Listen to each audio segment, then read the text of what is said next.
Before you watch this episode of our cityCURRENT radio show, I want to invite you to join cityCURRENT's e-learning and online personal development platform called GrowthCurrent.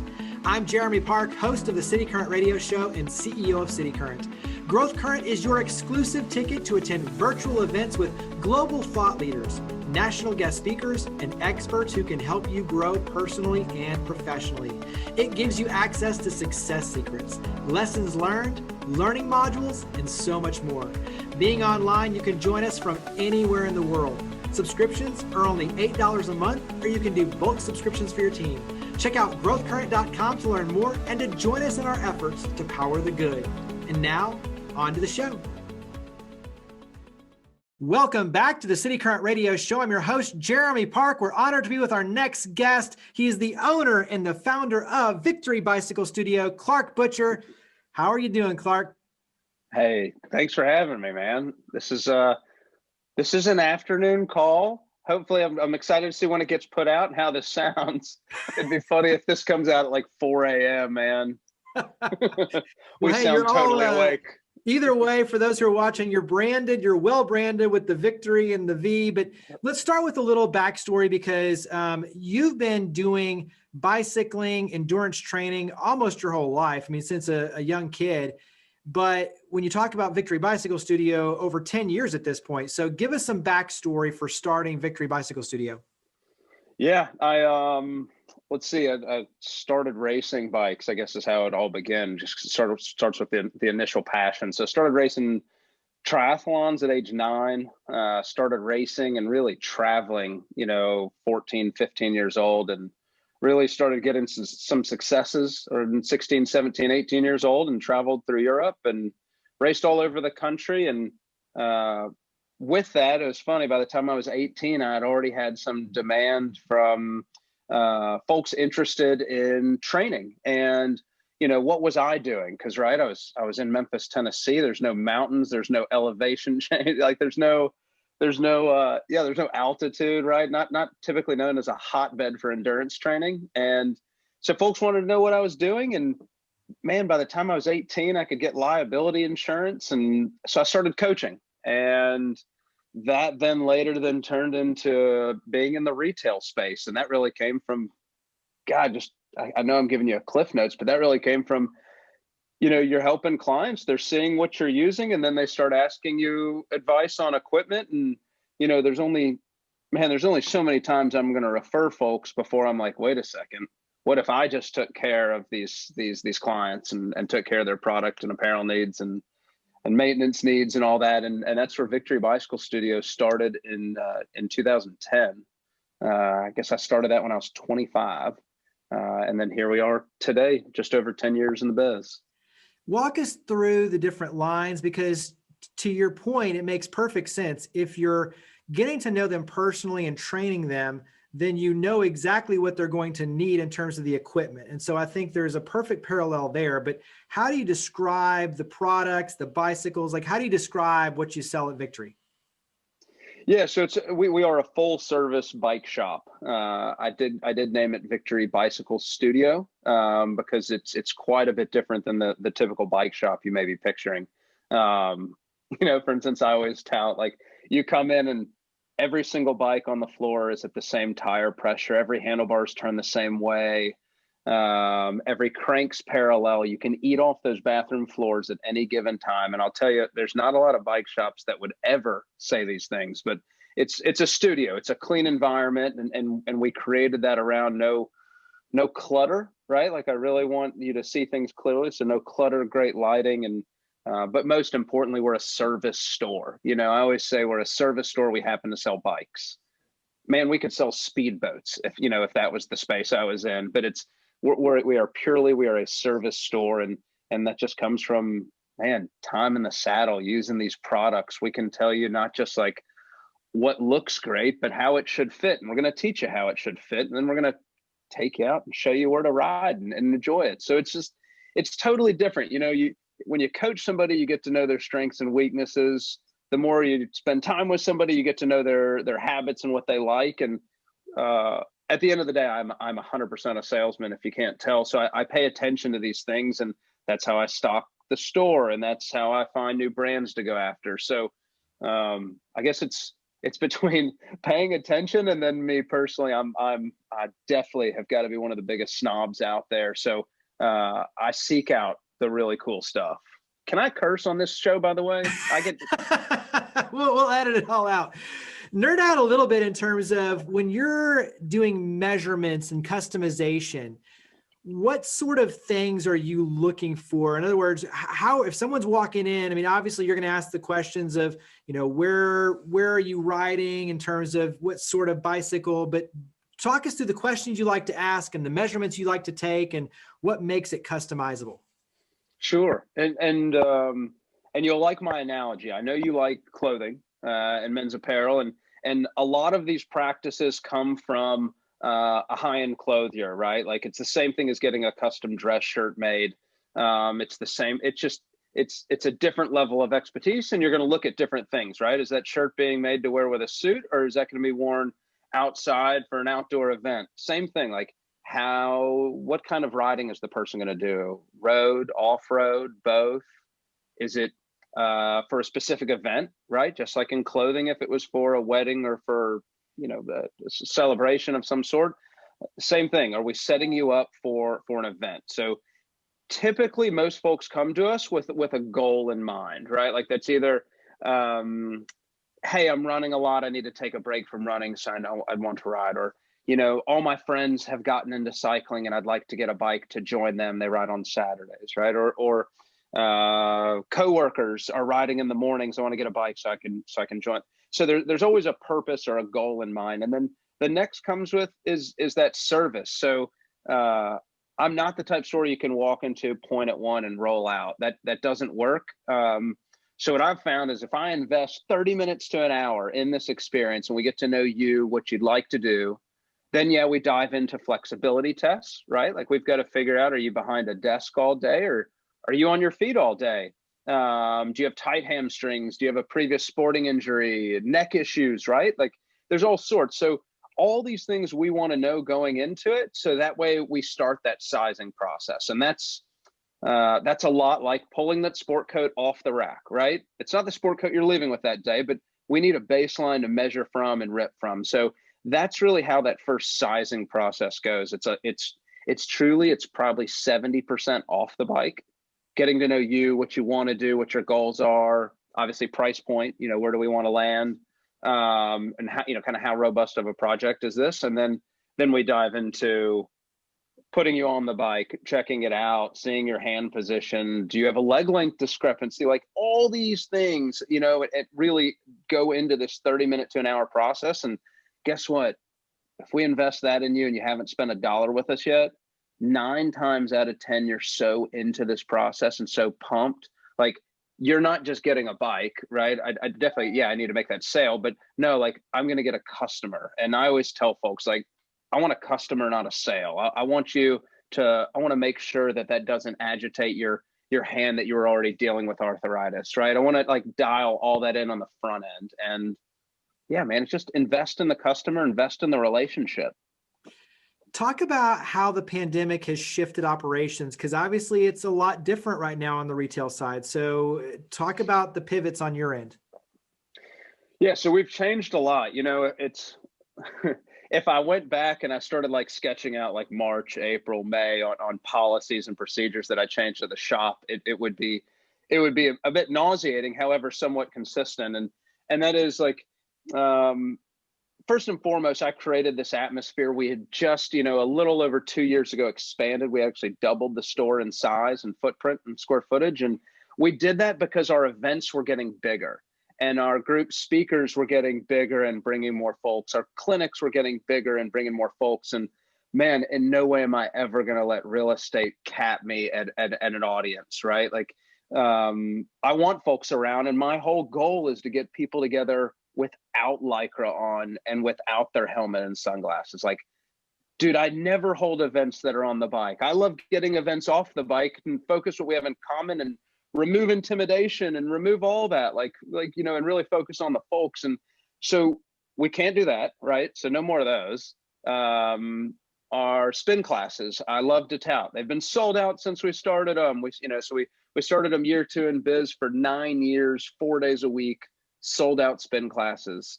And we had to stop that, right? There's absolutely no way I'm going to allow 12 people in the store at the same time, breathing heavily, working out, sweating all over merch. Like, not, we can't do that. So that stopped, right? And then there was also then, like, obviously now, like, so kind of catch up on where we are today.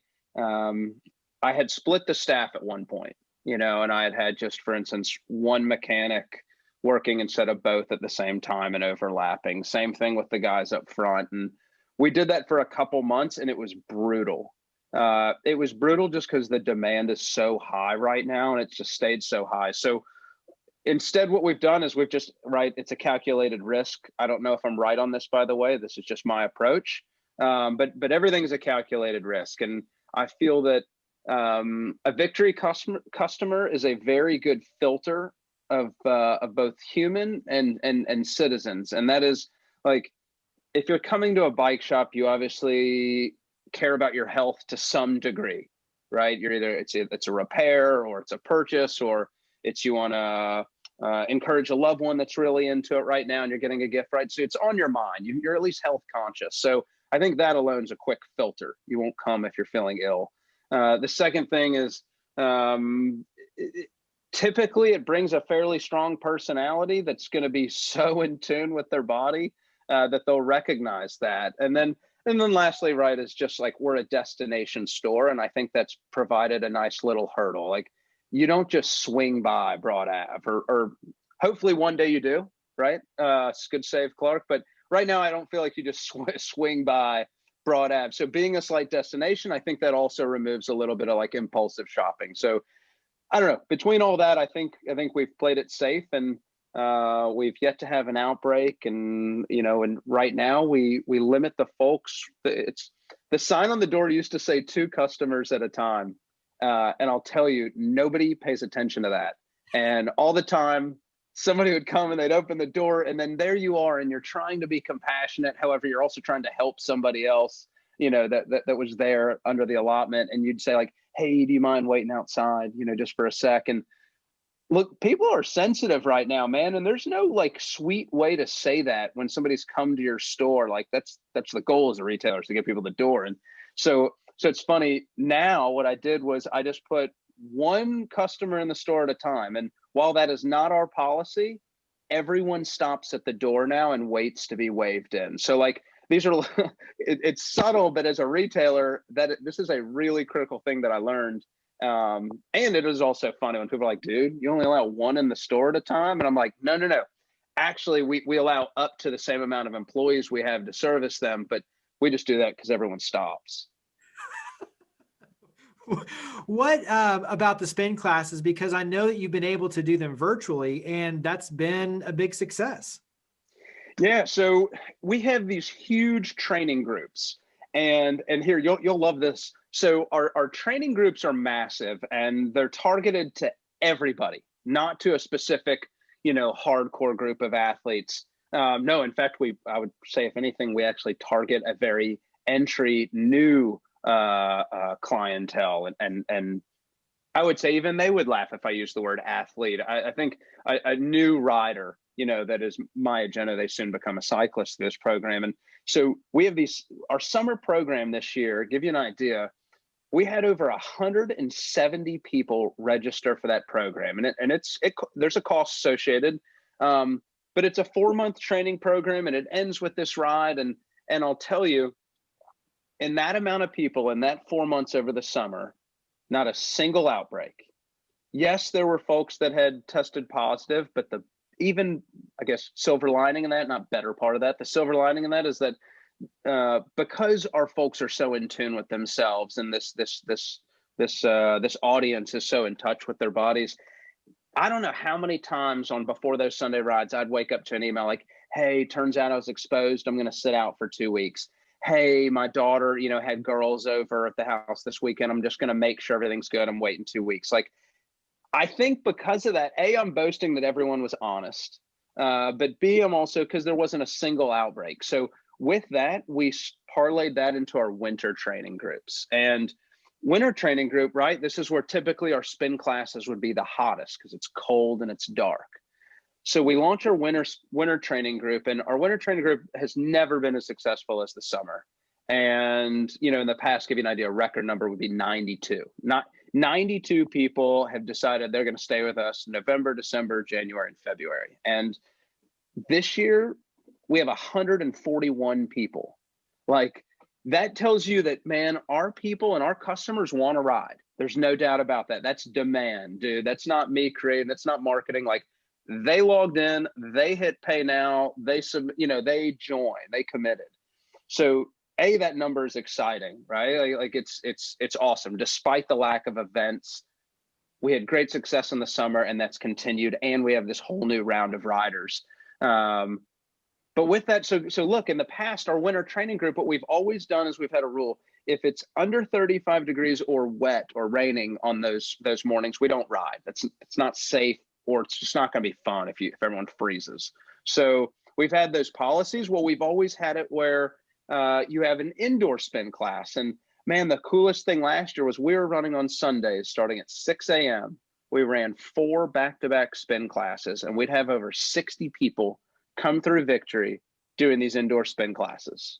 Like, that would be a petri dish right now, right? Like, no way could that ever happen right now. But we knew folks loved it last year. So we started launching it online on Sundays. So now every single Sunday, in addition to the training group, there's an online class. And man, it's taken a lot of learning. And it's going to be really fun at the end of this program to scroll back and see the first ones we put out compared to the ones we're putting out hopefully now, you know, and it's, you could see the frustration in my eyes, right? I'm not a tech dude. You know, I'm not a tech guy at all. Like I'm a people person.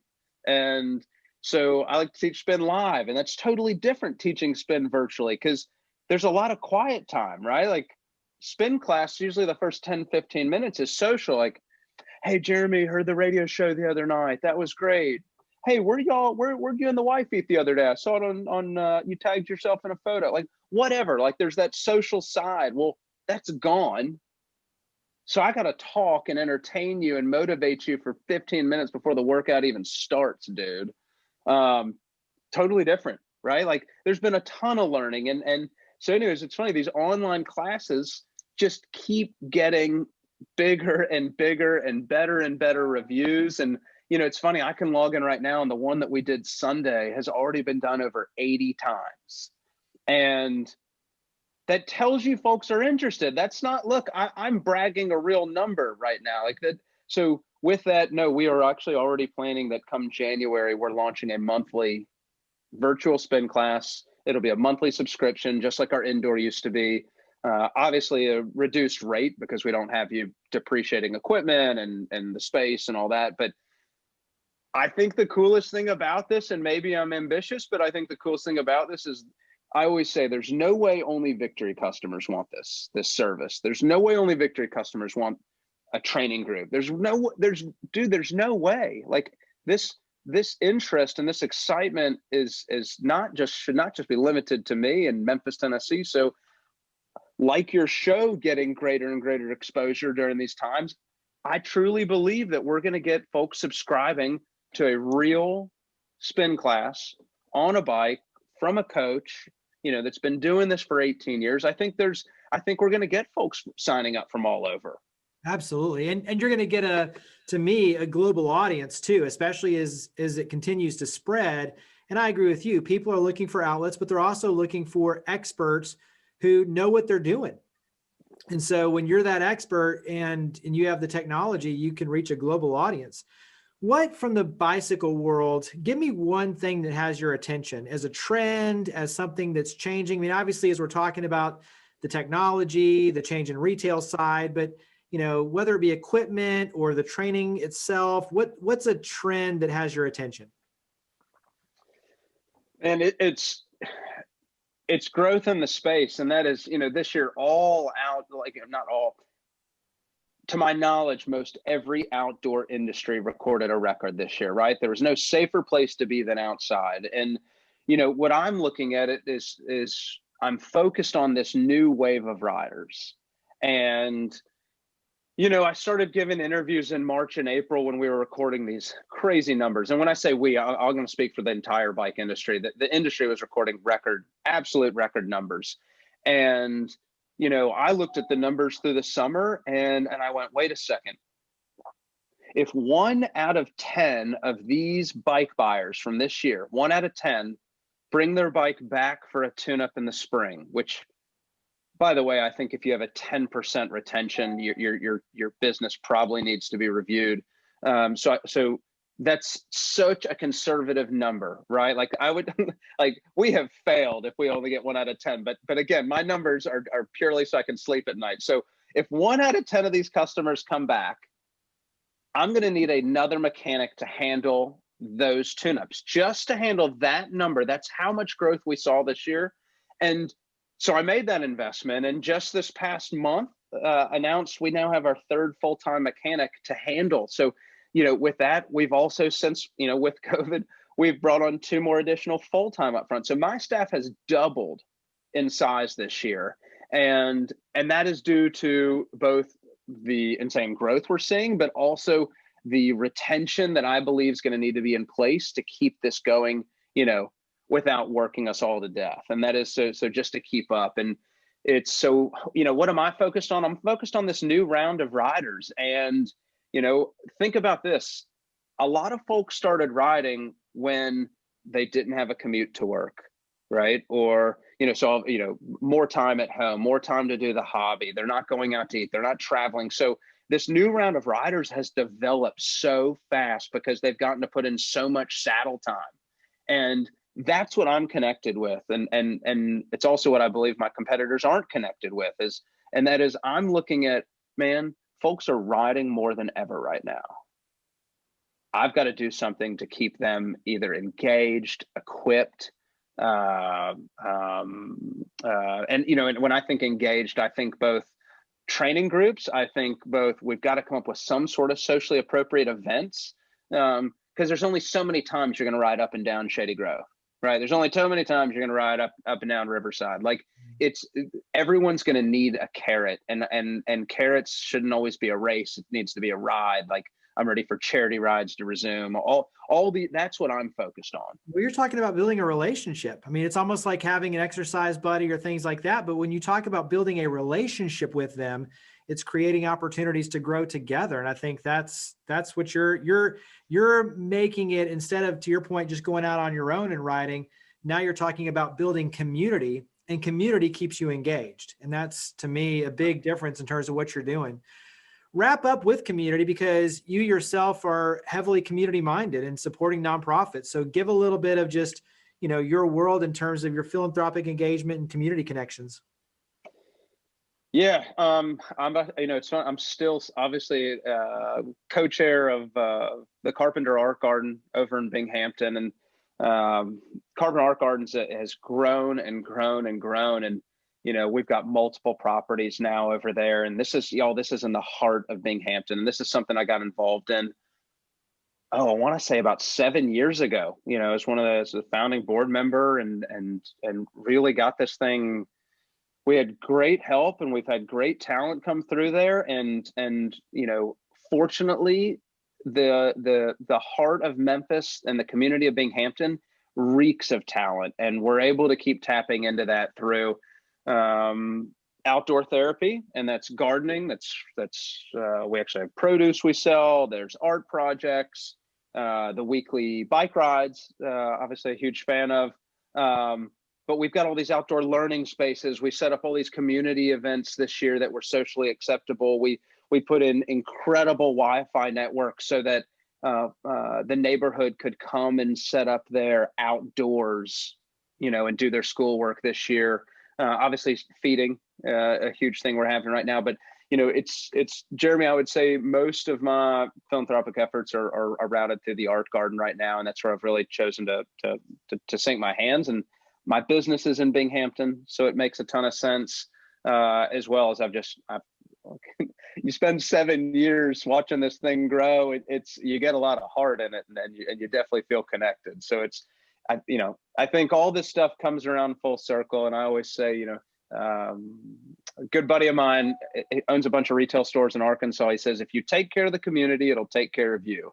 And that could be, philanthropic and charitable, and that can be sports and training groups and all that. So, yeah, man, thanks for asking me. Thanks for, always giving the Ark Garden a shout out.